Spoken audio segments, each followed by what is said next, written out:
రోజు టీచర్‌గా నా జాబ్‌లో second day.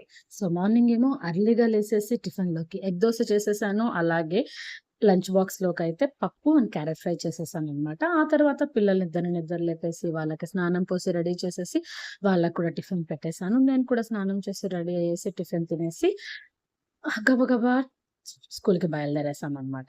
So, carry bag మర్చిపోయాను. మళ్ళా వచ్చి తీసుకున్నాను. సో, మా హస్బెండ్‌నేమో నన్ను స్కూల్ దగ్గర డ్రాప్ చేసేసి, మళ్ళా పిల్లలనేమో మా మమ్మీ దగ్గర డ్రాప్ చేసేసి, తను వచ్చి ఫ్రెష్ అప్ అయ్యి రెడీ అయ్యేసి మళ్ళా షాప్‌కెళ్ళిపోయాడు.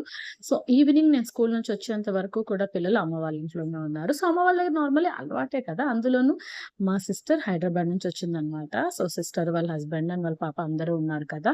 సో, ఇంకా మా పిల్లలకి చెప్పాల్సిన పని లేదు. నేను రమ్మన్నా కూడా రారు. ఈవినింగ్ వరకు అక్కడే ఉండి ఫుల్ ఎంజాయ్ చేశారు. అసలు స్కూల్ దగ్గర పాపకి బాయ్ చెప్తూ ఉంటే ఏడుస్తదేమో అనుకున్నాను కానీ, ఎంత హ్యాపీగా బాయ్ మమ్మీ బాయ్ అని చెప్పేసని ఫ్లయింగ్ కిస్ ఇచ్చి మరి నన్ను పంపింది స్కూల్‌కి.